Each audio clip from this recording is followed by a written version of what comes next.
kamu datang dengan hati yang kosong, penuh dengan harapan. Tapi ingat nak, segala sesuatu ada harganya. Tidak ada yang gratis dalam hidup ini, bahkan kekayaan. Mbah Margo mengangguk perlahan, kemudian mengarahkan Sukma masuk ke dalam rumahnya yang gelap, dipenuhi dengan bau kemenyan dan aroma rempah-rempah yang menyengat. Ini adalah bunga melati yang telah diasapkan dengan kemenyan. Setiap pagi, kamu harus makan 3 bunga melati ini sebelum kamu berjualan nasi bakar. Lakukan ini dengan sepenuh hati, dan kekayaan yang kamu dambakan akan datang dengan cepat.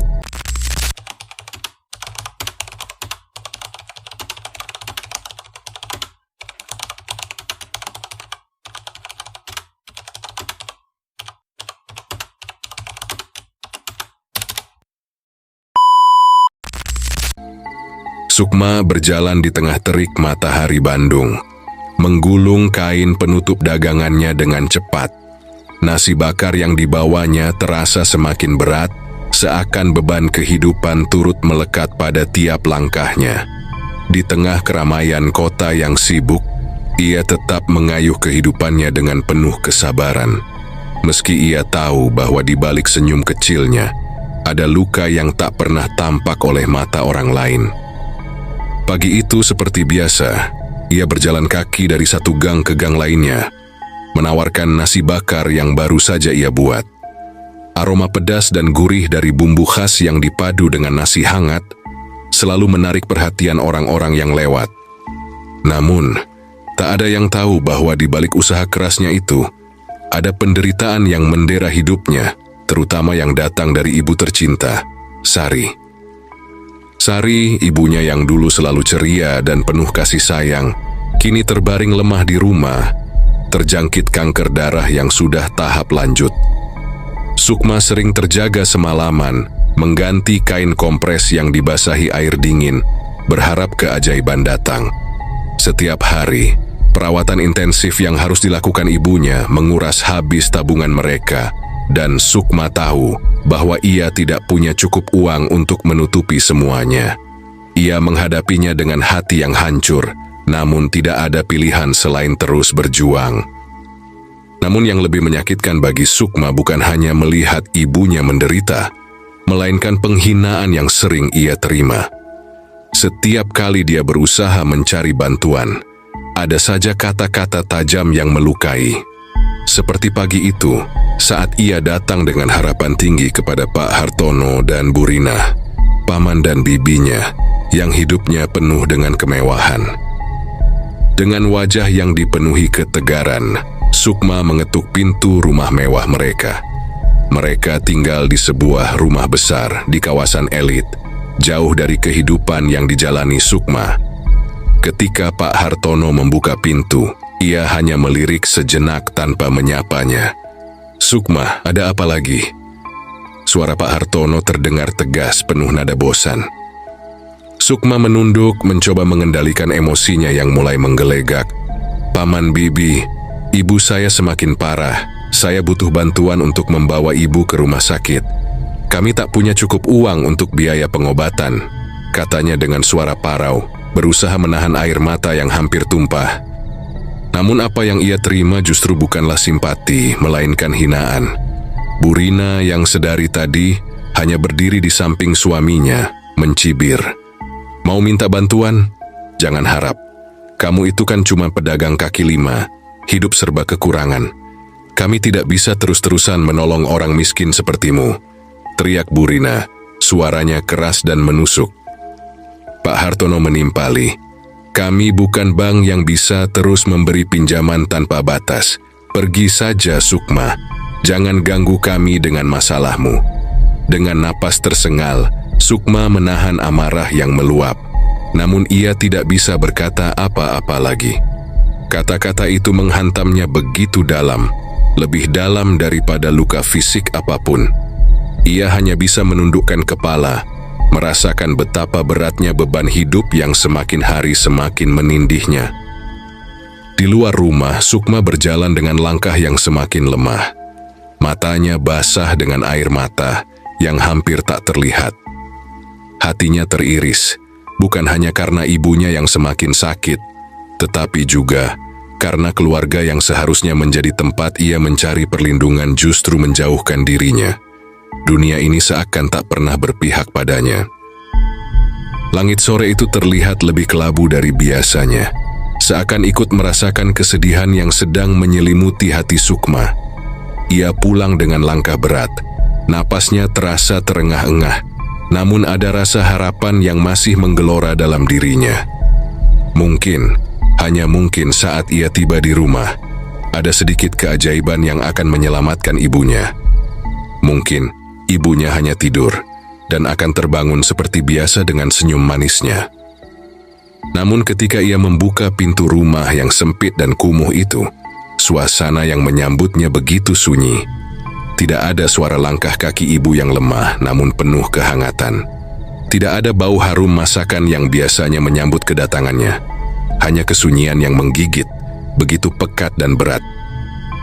Sukma melangkah masuk, matanya yang merah karena lelahnya perjalanan tak bisa menutupi kekhawatiran yang mulai merayap.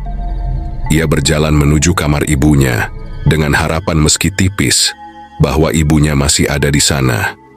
Tetapi apa yang ia temui membuat seluruh tubuhnya terhenti, terperangkap dalam kekosongan yang mendalam.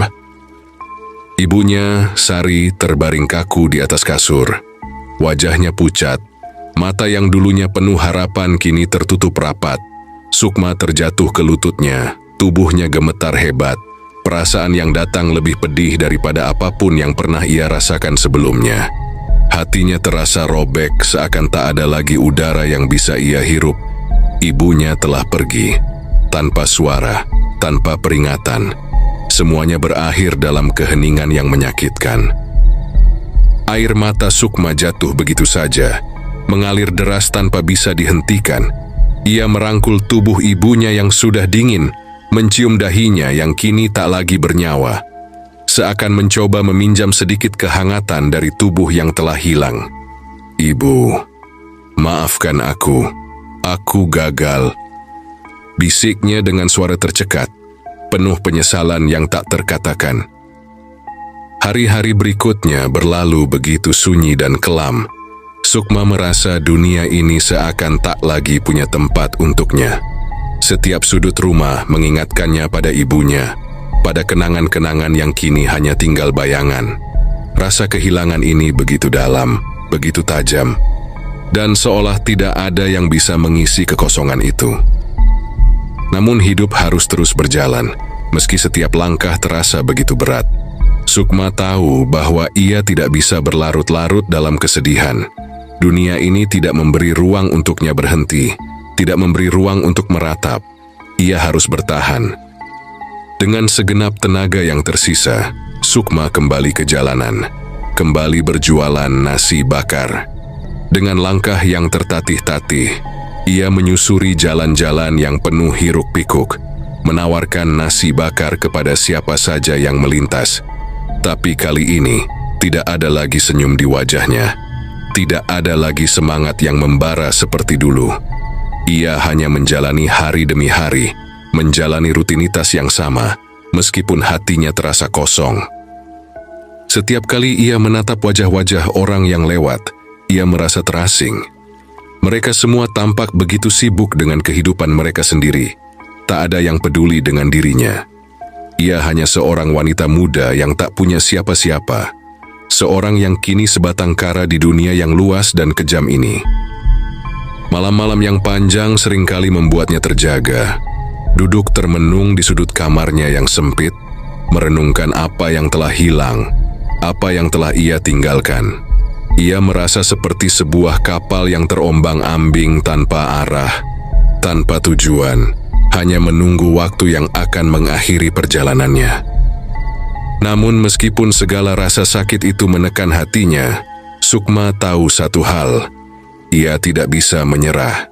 Ibu yang telah pergi tidak akan kembali, tetapi kenangan akan cinta dan pengorbanannya akan terus hidup dalam dirinya. Sukma harus berjuang untuk dirinya sendiri, untuk mengenang ibunya yang telah memberikan segalanya. Pagi itu, Sukma berkeliling di sudut-sudut kota Bandung, menawarkan nasi bakar dengan wajah yang lelah namun tegar. Setiap kali langkahnya melangkah melewati jalan yang sama, ia selalu merasakan beban hidup yang semakin berat di pundaknya. Tidak ada yang berubah. Ia tetap seperti dulu, seorang pedagang kaki lima yang berjuang di tengah hiruk-pikuk kehidupan kota besar, sendirian. Namun hari itu, ketika Sukma sedang berhenti di sebuah trotoar untuk menata dagangannya, seseorang muncul di hadapannya dengan langkah cepat. Sukma hanya bisa menunduk, berusaha menata kembali nasi bakar yang baru saja ia siapkan. Tetapi, tiba-tiba, seseorang dengan sengaja menabraknya begitu keras, membuatnya terjatuh ke tanah. Sukma terjatuh, dagangannya berhamburan, nasi bakar dan bungkus daun pisang tercecer di sepanjang trotoar. Dengan panik, ia mencoba mengumpulkan kembali barang-barangnya yang tersebar, namun tubuhnya terasa lemas, seolah seluruh energi yang tersisa dalam dirinya menguap begitu saja. "Wah, maaf banget Sukma," kata suara yang terdengar sinis. Sukma menoleh dan saat itu matanya tertumbuk pada sosok yang paling tidak ingin ia temui. Winda, sepupunya yang kaya dan selalu merasa lebih tinggi darinya. Winda berdiri di sana, mengenakan pakaian modis dengan ekspresi wajah yang penuh dengan ejekan. Sukma terdiam, hatinya seolah tercekat. Winda berdiri sambil menatapnya dengan pandangan penuh kebencian, seperti selalu. "Apa? Kamu masih jualan di sini juga? Kasihan banget ya hidupmu. Nasi bakar murah itu bisa cukup buat makan 1 hari kan? Atau jangan-jangan cuma cukup buat makan sehari lalu kamu kelaparan lagi?" Winda tertawa terbahak-bahak, suaranya seperti tajam yang menusuk Sukma. Winda melangkah maju dengan santai, menatap Sukma dengan tatapan penuh hina. "Kejam? Hahaha, aku hanya menunjukkan kenyataan Sukma. Kamu kan emang seperti itu. Hidup cuma berputar di sekitar nasi bakar dan jalanan kotor ini. Semua ini cuma ilusi yang kamu buat sendiri. Kalau kamu mau hidup lebih baik, mungkin bisa mulai dari berhenti jadi pengemis di jalanan." Kata-kata itu menghantam Sukma seperti palu yang memukul jantungnya. Rasa sakit itu bukan hanya karena hinaan, tetapi karena itu datang dari orang yang seharusnya mengerti dirinya, sepupunya yang tumbuh di keluarga yang sama. Kenapa Winda bisa begitu mudah melupakan segala yang terjadi di masa kecil mereka? Kenapa ia begitu tega menginjak-injak perasaan orang lain? Sukma berdiri dengan gemetar, matanya berkaca-kaca, tapi ia berusaha keras untuk tidak menunjukkan kelemahan di depan Winda. "Kenapa kamu seperti ini? Apa aku salah karena mencoba bertahan hidup dengan cara yang jujur?" Suara Sukma terasa tercekat, tapi ia tidak ingin menyerah begitu saja. Winda hanya mendengus, tidak peduli. "Kamu pikir aku peduli? Tidak ada yang peduli dengan orang seperti kamu, Sukma. Aku punya segalanya, sementara kamu, hidupmu cuma sekadar jalan kaki keliling Bandung dengan nasi bakar yang busuk itu. Jangan harap ada yang bisa membantumu." Sukma menatap Winda dengan tatapan penuh amarah, tapi juga penuh keputusasaan. Di dalam dirinya, ada keinginan untuk membalas, untuk membuktikan bahwa ia bukanlah orang yang tidak berguna. Namun, ia merasa begitu lelah. Setiap hinaan, setiap kata-kata tajam yang dilontarkan kepadanya, hanya semakin menguatkan rasa putus asa yang ada di hatinya. Dunia ini memang tidak adil. Ia merasa seperti tak ada tempat bagi orang-orang sepertinya, yang berjuang keras dengan segala keterbatasan. Setelah beberapa saat yang penuh dengan kecanggungan dan kebencian, Winda pergi begitu saja. Melangkah pergi meninggalkan Sukma dengan rasa sakit yang mendalam. Sukma tetap berdiri di tempatnya, menatap nasi bakar yang kini sudah hancur berantakan di jalan. Begitu mirip dengan dirinya yang mulai terurai satu persatu. Rasa amarah dan kesedihan itu bercampur menjadi satu. Sukma ingin melawan, ingin membuktikan bahwa ia lebih dari sekadar nasi bakar di jalanan ini, lebih dari hinaan yang terus menghantui hidupnya. Namun, kelelahan yang ia rasakan lebih dalam dari apapun. Dunia memang keras dan ia merasa begitu kecil di tengah segala hiruk-pikuknya. Sore itu Sukma duduk di sudut sebuah warung kopi sederhana yang terletak di pinggir jalan. Udara Bandung yang dingin menggigit kulit, tetapi hatinya terasa lebih beku. Ia menatap kosong ke depan, matanya tak tertuju pada apapun, hanya menerawang pada hiruk-pikuk kehidupan yang terus berjalan di sekitarnya. Pedagang, pejalan kaki, motor yang melintas, semua seperti bayangan yang tidak pernah ia sentuh. Rasanya, dunia ini begitu jauh dari jangkauannya. Ibu yang telah pergi, hidup yang penuh penderitaan, dan rasa kehampaan yang kini mengisi setiap sudut jiwanya, membuat Sukma merasa seperti sedang terperangkap dalam mimpi buruk yang tak kunjung berakhir. Bisnis nasi bakarnya semakin sulit. Pendapatan hariannya hampir tak cukup untuk memenuhi kebutuhan dasar. Setiap malam ia terjaga, merasakan rasa lapar yang menyakitkan, berpikir tentang masa depan yang semakin suram. Ia mulai merasa putus asa. Di warung kopi itu beberapa pria tengah duduk mengobrol sambil menyeruput kopi hitam. Tawa mereka terdengar keras, suasana menjadi hidup meski langit mulai meredup. Sukma tidak berniat mendengarkan, tetapi percakapan mereka menarik perhatiannya. "Lu nggak denger ya, Mbak Margo itu lagi terkenal sekarang." Suara pria bertubuh kekar di sudut meja paling dekat dengannya. Sukma menoleh sekilas, tidak bisa menahan rasa penasaran. "Siapa tuh Mbak Margo?" tanya pria lainnya, yang terlihat lebih muda, dengan wajah ceria dan penuh rasa ingin tahu. "Mbah Margo, itu dukun pesugihan yang bisa ngasih harta kekayaan, bro.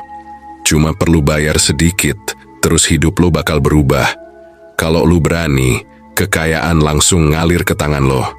Banyak orang udah buktikan," jawab pria yang lebih tua dengan nada serius, seperti menyampaikan rahasia besar. Sukma menahan napas. Pesugihan. Ia sudah mendengar tentang hal itu, namun tak pernah serius memikirkannya. Selama ini, ia hanya percaya bahwa hidup yang baik datang dari kerja keras, bukan dari cara instan yang penuh dengan risiko. Namun, dalam keadaan terdesak seperti sekarang, hatinya mulai gelisah, seolah ada bisikan yang memanggil-manggilnya. "Ya, tapi kan nggak gratis," pria yang lebih muda melanjutkan. "Katanya sih ada syarat-syarat tertentu. Tapi kalau lu cukup pintar, bisa dapat semuanya tanpa masalah. Tergantung niat dan keberanian lu." "Syarat?" tanya pria kekar itu, terdengar ragu. "Macem-macem. Ada yang bilang harus menyerahkan sesuatu yang berharga, bahkan ada yang bilang nyawa.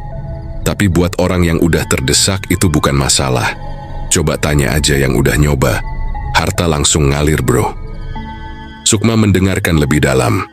Kata-kata itu seperti cambuk yang menyentuh jantungnya. Apa yang mereka bicarakan benar-benar menggugah rasa takut dan penasaran dalam dirinya. Kekayaan dalam sekejap, hidup tanpa kekurangan, itu adalah impian yang sangat ia inginkan.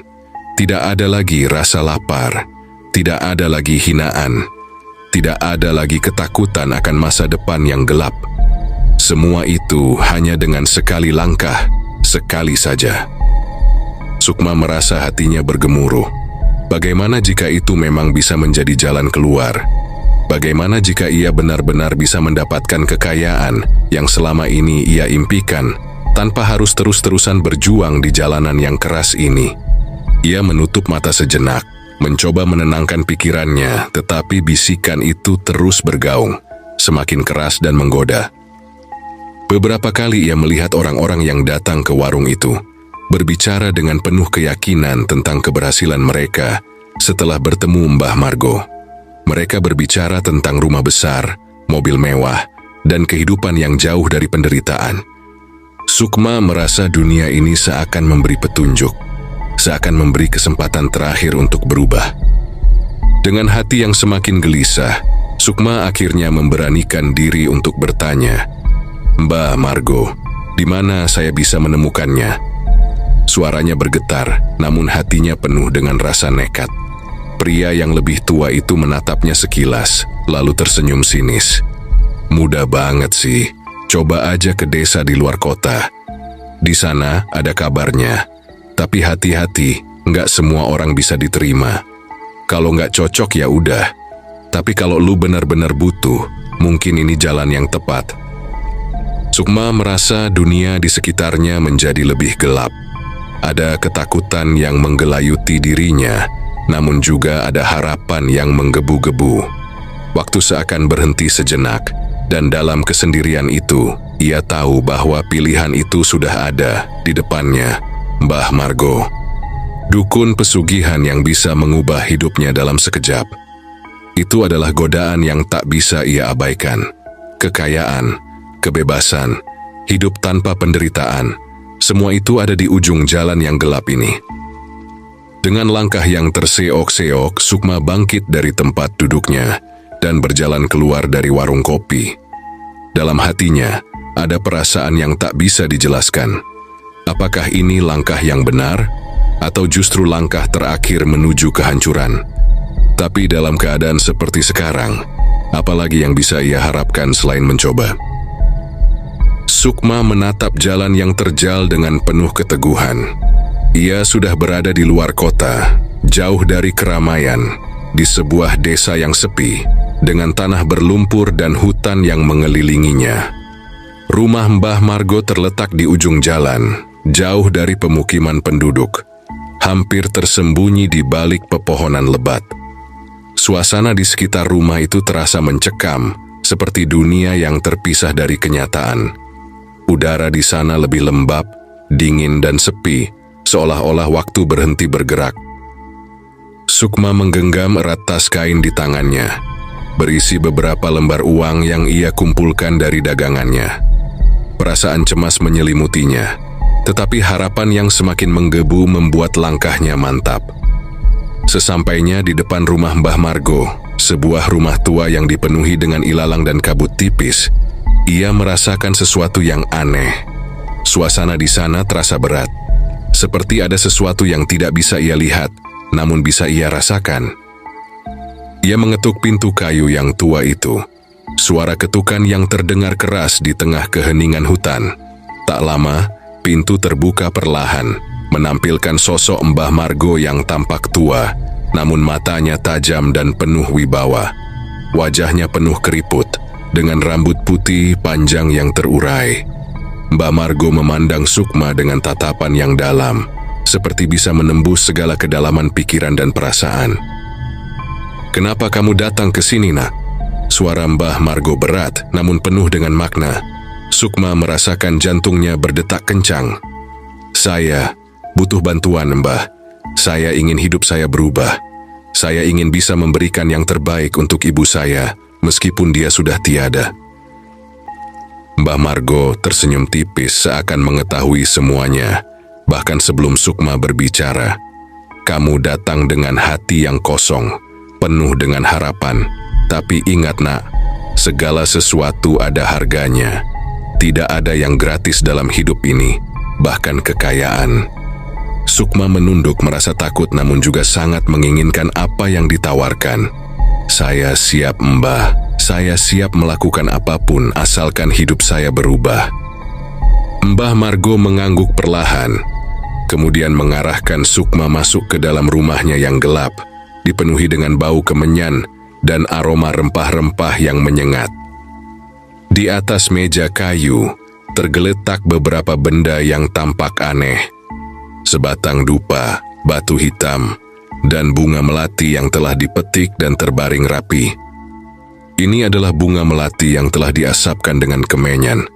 Setiap pagi, kamu harus makan 3 bunga melati ini sebelum kamu berjualan nasi bakar. Lakukan ini dengan sepenuh hati, dan kekayaan yang kamu dambakan akan datang dengan cepat, kata Mbah Margo. Suaranya seperti mantra yang mengikat. Sukma merasa ragu, namun dorongan untuk mengubah nasibnya begitu kuat. 3 bunga melati, setiap pagi, tanyanya pelan, mencoba memastikan. Mbah Margo mengangguk. Ya, 3 bunga melati yang telah disiapkan dengan kemenyan. Kamu harus memakannya sebelum berjualan. Tapi ingat, nak, ini adalah ujian untuk keteguhan hatimu. Lakukan dengan tulus, atau semuanya akan sia-sia. Sukma pulang ke rumah dengan langkah yang lebih mantap. Esoknya ia mengikuti petunjuk itu. Pagi-pagi sekali sebelum berjualan nasi bakar, ia makan 3 bunga melati yang telah diasapkan dengan kemenyan, merasakan setiap kelopak yang mengalir dalam tenggorokannya. Rasanya aneh, sedikit pahit, tetapi entah mengapa ia merasa ada yang berbeda, sesuatu yang menenangkan. Seiring berjalannya waktu, perubahan itu terasa. Dagangannya yang biasanya sepi kini mulai laris manis. Setiap kali ia melangkah ke jalan, ada saja orang yang membeli nasi bakarnya.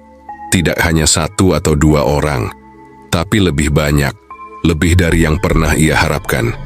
Uang mulai mengalir deras lebih banyak dari yang pernah ia bayangkan. Sukma tidak bisa menyembunyikan kegembiraannya, meskipun ada rasa gelisah yang tak bisa ia hilangkan. Hari demi hari, hidupnya berubah drastis. Ia mulai mampu membeli bahan baku yang lebih berkualitas, menyewa tempat yang lebih baik untuk berjualan, bahkan membeli pakaian yang lebih rapi. Ia mulai merasakan kebebasan yang selama ini ia impikan. Setiap kali ia menyentuh uang yang ia terima, rasanya seperti mendapatkan kekuatan baru. Tidak ada lagi kelaparan, tidak ada lagi penghinaan. Dunia seakan berubah menjadi tempat yang penuh dengan peluang. Keberhasilan Sukma tak pernah lepas dari perhatian orang-orang yang dulu meremehkannya. Pak Hartono, Bu Rina, dan Winda, meskipun hidup berkecukupan, tak bisa menahan rasa iri yang membara melihat perubahan yang drastis dalam hidup Sukma. Dulu, mereka selalu menertawakan kekurangannya, menghina hidupnya yang penuh keterbatasan. Kini, Sukma sudah berada di atas mereka. Hidupnya dipenuhi dengan harta, kemewahan, dan kebebasan yang mereka impikan. Mereka tak bisa menerima kenyataan itu.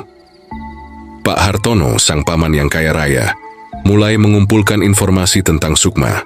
Ia tak rela melihat darah dagingnya hidup lebih baik darinya.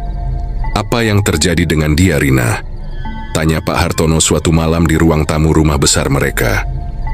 "Bagaimana bisa dia tiba-tiba kaya seperti itu? Ada yang tidak beres." Purina yang selalu gelisah dengan perubahan ini mengerutkan kening.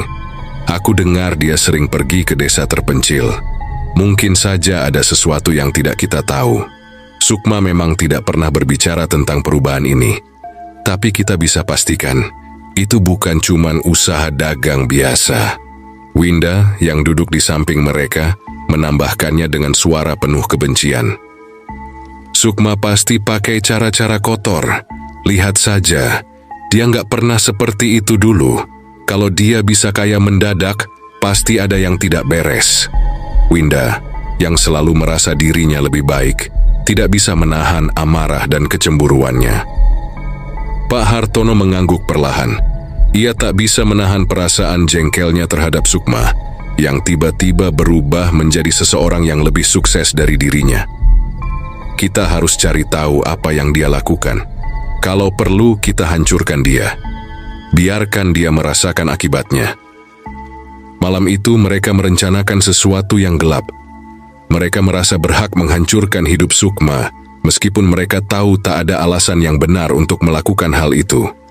Namun, kebencian mereka semakin membara, membuat mereka rela melakukan apa saja untuk menjatuhkan Sukma. Sejak saat itu, teror demi teror mulai menghampiri hidup Sukma.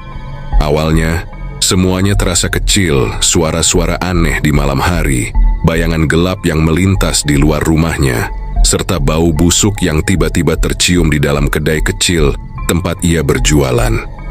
Sukma mencoba mengabaikan perasaan takut yang semakin menggerogoti dirinya. Namun, lama-kelamaan, teror itu semakin intens. Pada suatu malam, saat Sukma baru saja menutup dagangannya dan berjalan pulang, ia merasa ada yang mengikutinya.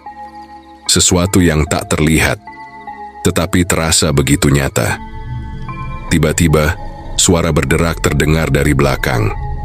Sukma menoleh dengan cepat, namun tidak ada siapa-siapa. Hanya malam yang sepi, namun langkah kaki yang berat seakan terus mengikutinya. Sukma mempercepat langkahnya, namun suara itu semakin mendekat, semakin jelas, semakin menekan. Malam berikutnya ketika Sukma sedang tidur, sebuah suara datang mengganggu tidurnya. Suara tangisan yang mengerikan terdengar seperti dari kejauhan, namun semakin lama semakin dekat. Ketika ia membuka mata, ia melihat bayangan putih melayang di sudut kamarnya. Sukma terperanjat, tubuhnya gemetar. Bayangan itu semakin mendekat, dan di dalam kegelapan, ia bisa melihat bentuk pucat dari sesosok makhluk menyeramkan, seperti pocong, dengan wajah yang pucat dan tubuh terbungkus kain kafan. Dengan napas terengah-engah, Sukma lari keluar, membanting pintu kamar dengan keras. Namun hal itu tidak mengakhiri teror itu. Setiap malam, ia merasa ada yang mengintainya. Tidak hanya pocong yang mengganggunya, tapi juga kuntilanak yang memanggil-manggil namanya di kejauhan. Suara-suara setan yang menggema di telinga Sukma seperti sebuah nyanyian kematian. Tak hanya itu, di sepanjang jalan menuju tempat ia berjualan, tiba-tiba muncul sosok-sosok aneh yang menakutkan, seperti makhluk hitam yang melayang tanpa suara. Sukma mulai merasakan keputusasaan yang dalam. Tidak hanya tubuhnya yang lelah, tetapi jiwanya pun dihantui oleh ketakutan yang datang setiap saat. Ia tahu, ini bukanlah kebetulan. Ini adalah teror yang dirancang untuk menjatuhkannya, untuk menghancurkan semua yang telah ia perjuangkan. Hari-hari Sukma semakin gelap seiring teror yang terus mengintai. Setiap langkah yang ia ambil, ada bayangan yang mengikutinya. Setiap malam, suara-suara aneh semakin menggema, seakan semakin dekat dengan dirinya. Setiap kali ia melihat ke cermin, matanya dipenuhi rasa ketakutan yang tidak bisa ia sembunyikan. Bahkan dalam tiduran malam yang lelap, mimpi buruk menghantui. Seolah segala yang baik dalam hidupnya mulai runtuh. Tidak ada tempat yang aman. Dunia yang ia bangun dengan susah payah mulai hancur oleh kekuatan yang tak terlihat, tetapi sangat nyata. Sukma merasa terhimpit. Teror yang datang tidak bisa ia hadapi sendirian. Ia telah mencoba segala cara, namun tak ada jalan keluar. Hatinya yang penuh amarah dan kesedihan mendorongnya untuk kembali ke tempat yang pertama kali memberinya kekuatan, Mbah Margo. Pada suatu pagi yang kelabu, Sukma kembali menempuh perjalanan panjang menuju rumah dukun itu. Jalanan yang sebelumnya terasa biasa, kini terasa lebih menakutkan.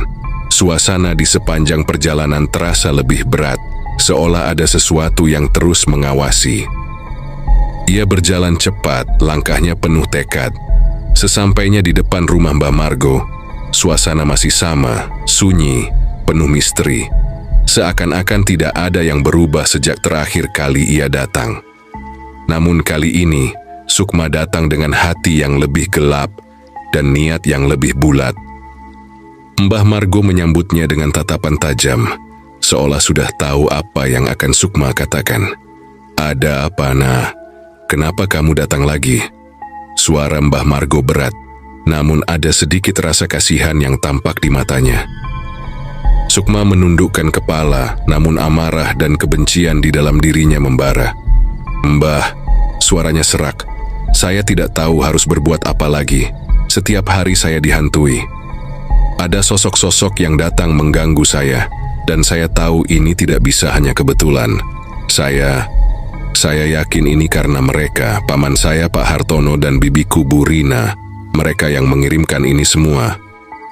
Mbah Margo mengangguk perlahan. "Kamu benar, Nak. Teror itu bukan berasal dari tempat yang jauh. Itu dikirim oleh orang-orang yang dekat denganmu. Mereka ingin melihatmu jatuh. Mereka tidak bisa melihat kebahagiaanmu. Apalagi jika kebahagiaan itu datang dengan cara yang mereka anggap salah." Mbah Margo terdiam sejenak, menilai keadaan Sukma dengan seksama. "Keluargamu telah mengirimkan makhluk-makhluk itu untuk menghancurkanmu. Mereka tidak ingin kamu sukses. Mereka ingin melihatmu hancur." Sukma menggigit bibirnya, menahan amarah yang kian membuncah. Saya tahu, Mbah. Mereka merasa iri. Mereka tak bisa menerima kenyataan kalau saya hidup lebih baik dari mereka. Tapi saya tidak akan tinggal diam. Saya ingin balas dendam. Saya ingin mereka merasakan apa yang saya rasakan. Mbah Margo menyeringai, senyum tipis yang mengandung makna yang dalam. Balas dendam, nak, bukanlah hal yang bisa kamu ambil dengan tangan kosong. Tetapi jika itu yang kamu inginkan, aku bisa membantu. Akan kuberikan mereka balasan yang pantas. Mereka yang telah mencoba menghancurkan hidupmu akan merasakan pahitnya kekuatan yang mereka panggil. Mbah Margo duduk di kursinya yang besar, kemudian membuka sebuah lemari kayu tua yang ada di sudut ruangan. Ia mengambil beberapa benda yang tampak seperti barang-barang ritual, lilin hitam, batu hitam, dan benda-benda lain yang Sukma tidak mengenalnya. Mbah Margo mengambil sebuah pisau kecil, memotong sedikit ujung jarinya, lalu meneteskan darahnya pada batu hitam yang ada di hadapannya. Beri aku darahmu, nah. Itu adalah tanda kesepakatan. Hanya dengan darah kekuatan ini akan bekerja. Dan ingat, setelah kamu melangkah ke jalan ini, tak ada jalan mundur. Kamu akan merasakan akibatnya. Sukma menatap darah yang menetes di batu itu. Sebuah keputusan besar yang harus ia buat. Dalam hatinya, ia merasa ada yang aneh. Tetapi keinginan untuk membalas dendam, untuk menghancurkan orang-orang yang telah menyakitinya, begitu kuat, membuatnya tak bisa mundur. Ia menarik napas dalam-dalam, kemudian dengan hati yang terisi kebencian, ia mengulurkan tangannya kepada Mbah Margo. "Baiklah, Mbah, saya siap," katanya dengan suara tegas. Dengan perlahan Mbah Margo mengambil jarum dan menusukkannya ke ujung jari Sukma. Darah yang mengalir menetes ke batu hitam, dan seketika itu juga, seluruh ruangan terasa dingin. Suasana menjadi tegang, dan suara angin yang berhembus di luar terdengar seperti bisikan dari dunia lain. "Sekarang mereka akan merasakan akibat dari perbuatan mereka," kata Mbah Margo dengan suara penuh kekuatan. "Dendamu akan terbalaskan, Sukma. Tetapi ingat, segala sesuatu ada harganya. Tak ada yang gratis di dunia ini." Keesokan harinya teror-teror mulai terjadi di rumah Pak Hartono dan Bu Rina. Pak Hartono terbangun tengah malam, diselimuti rasa gelisah yang luar biasa. Ia bermimpi aneh, sebuah mimpi yang mengerikan di mana dirinya terjebak dalam kegelapan, dikelilingi oleh makhluk-makhluk menyeramkan yang menyerangnya tanpa ampun. Dalam mimpi itu, ia bisa merasakan tubuhnya digigit dan dicakar, meskipun ia tahu itu hanya mimpi. Beberapa hari setelah itu, suara-suara aneh mulai terdengar di rumahnya. Awalnya hanya suara berderak, seperti benda-benda yang jatuh, lalu diikuti oleh langkah kaki yang berat dan berat di lorong-lorong rumah. Pak Hartono dan Bu Rina mulai saling menatap penuh kecemasan, namun mereka berusaha untuk tidak menunjukkan ketakutan di depan Winda. Suatu malam Winda yang tidak bisa tidur mendengar suara pintu kamar terbuka, diikuti oleh langkah-langkah berat yang datang semakin dekat. Ketika ia membuka mata, ia melihat bayangan gelap melintas di dinding kamarnya. Bayangan itu tinggi dan berbentuk manusia, namun tubuhnya tampak kabur dan transparan. Winda menjerit ketakutan, namun suara jeritannya seperti teredam oleh udara dingin yang mengisi ruangan.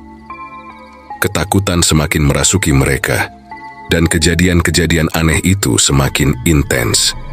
Setiap kali mereka memasuki kamar tidur, mereka merasa ada sesuatu yang mengintai dari balik kegelapan. Bayangan yang bergerak dengan cepat, mata merah yang menatap dengan penuh kebencian. Pak Hartono mencoba mencari penjelasan rasional, tetapi setiap langkahnya seolah dihalangi oleh kekuatan tak terlihat yang terus mengganggu mereka. Hari-hari berlalu dengan semakin menegangkan. Teror yang menimpa Pak Hartono, Bu Rina, dan Winda semakin parah. Mimpi buruk yang mereka alami menjadi semakin nyata. Bayangan-bayangan mengerikan seakan tidak pernah pergi. Setiap malam mereka terbangun dalam ketakutan. Tubuh mereka gemetar, napas mereka terengah-engah, seolah kegelapan itu mengejar mereka dengan niat jahat yang tak bisa dihindari.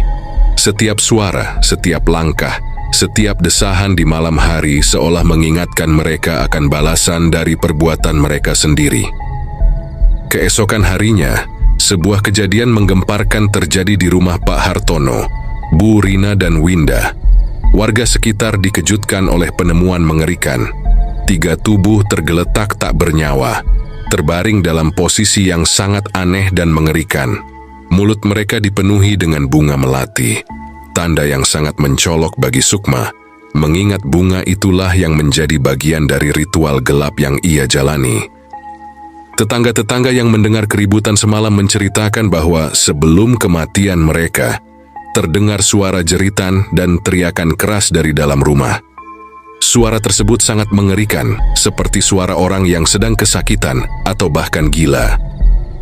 Beberapa mengatakan mereka terlihat saling menyerang satu sama lain, seakan-akan dipengaruhi oleh kekuatan yang tak bisa dijelaskan. Dalam keadaan panik dan terperangkap dalam ketakutan, mereka akhirnya meregang nyawa, meninggalkan rumah itu dalam kekosongan yang mencekam. Sukma di sisi lain mendengar kabar itu dengan perasaan yang campur aduk. Ada rasa puas yang mengalir dalam dirinya, namun juga ada rasa kosong yang mulai tumbuh di dalam hatinya. Apa yang telah ia lakukan akhirnya membuahkan hasil, dendamnya telah terbayar. Namun dalam keheningan malam, Sukma mulai menyadari sesuatu yang lebih gelap sedang menghampirinya. Kekayaan dan keberhasilan yang ia raih dengan cepat telah memberikan segala sesuatu yang ia inginkan. Dagangannya semakin laris, hidupnya semakin mapan. Ia kini tinggal di rumah yang lebih besar, dikelilingi barang-barang mewah, dan tidak lagi merasakan kekurangan. Namun kebahagiaan itu terasa semakin pudar seiring berjalannya waktu. Di balik segala kemewahan, Sukma merasa ada kekosongan yang semakin meluas. Ritual pesugihan yang dijalankannya selama ini sudah mulai menggerogoti jiwanya. Meski dunia luar melihatnya sebagai seseorang yang sukses dan bahagia, di dalam dirinya ada perasaan hampa yang semakin mengganggu. Sukma sering terbangun di malam hari, merasakan sesuatu yang aneh, seperti ada sesuatu yang mengawasinya, sebuah kehadiran yang tak bisa ia lihat, namun bisa ia rasakan dengan jelas. Dalam kesunyian malam, Sukma bertanya-tanya pada dirinya sendiri, apakah segala yang ia capai itu benar-benar membawa kebahagiaan? Apakah balas dendam itu benar-benar membuatnya puas? Namun, meski rasa takut itu datang menyelusup, Sukma tahu bahwa ia tidak bisa mundur. Beberapa tahun berlalu, kehidupan Sukma yang awalnya penuh kesulitan telah berubah menjadi serba berkecukupan. Dagangannya selalu habis, dan dengan uang yang melimpah, ia bisa membeli apa saja yang diinginkannya. Sukma bahkan menikah dengan Arya, seorang pria baik yang mencintainya tanpa syarat. Arya tidak pernah tahu rahasia gelap yang disembunyikan Sukma, perjanjian pesugihan yang telah mengangkatnya dari kemiskinan. Namun kehidupan bahagia itu tidak bertahan lama. Semakin waktu berjalan, Sukma mulai merasakan hal-hal aneh pada tubuhnya. Awalnya, ia hanya merasa lemas tanpa sebab, tapi seiring waktu, penyakit misterius itu semakin parah. Tubuhnya mulai menunjukkan tanda-tanda yang tidak biasa. Kulitnya menghitam di beberapa bagian, dan ia sering mendengar suara-suara aneh di malam hari. Arya yang mencintai Sukma dengan tulus, berusaha melakukan segalanya untuk menyembuhkannya. Ia membawa Sukma ke berbagai dokter, namun tidak ada yang bisa menjelaskan penyakitnya. Ini seperti sesuatu yang tidak biasa, kata salah satu dokter dengan nada ragu. Tidak puas, Arya mencoba mencari bantuan dari orang-orang pintar, tetapi hasilnya tetap sama. Sukma hanya semakin memburuk. Dalam sakitnya, Sukma mulai menyadari bahwa waktunya hampir habis. Pesugihan yang ia jalani memiliki batas, dan kini ia harus membayar harga dari kesepakatannya dengan kekuatan gelap. Mbah Margo pernah memperingatkannya bahwa kekuatan itu tidak datang tanpa konsekuensi. Saat Sukma memejamkan mata untuk terakhir kalinya, ia melihat sosok-sosok mengerikan yang datang menjemputnya. membawa semua dosa dan keputusasaannya bersamanya. Hari pemakaman Sukma tiba, namun anehnya jenazahnya menimbulkan berbagai kejadian tak terduga. Keranda jenazahnya terasa sangat berat sehingga beberapa orang kesulitan mengangkatnya. Ketika tiba di makam, cangkul yang digunakan untuk menggali tanah selalu patah atau sulit menembus tanah, seolah bumi menolak kehadiran tubuh Sukma. Para pelayat mulai berbisik-bisik, mencurigai ada sesuatu yang tidak beres. Arya yang tidak pernah tahu tentang masa lalu gelap istrinya, hanya bisa menangis di samping keranda jenazah istrinya. Apa dosa yang begitu besar hingga Sukma harus mengalami semua ini? Gumamnya berulang kali. Setelah berjam-jam berjuang, akhirnya jenazah Sukma berhasil dimakamkan. Namun sesaat kemudian makam Sukma seperti mengeluarkan hawa panas hingga mengeluarkan asap di sekitarnya. Seakan ada sesuatu yang terbakar di dalam makam tersebut.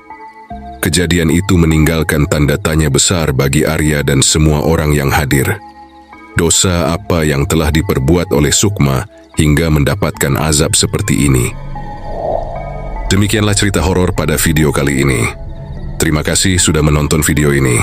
Jangan lupa untuk like, komen, dan subscribe, serta nyalakan juga notifikasinya agar tidak ketinggalan untuk video-video selanjutnya.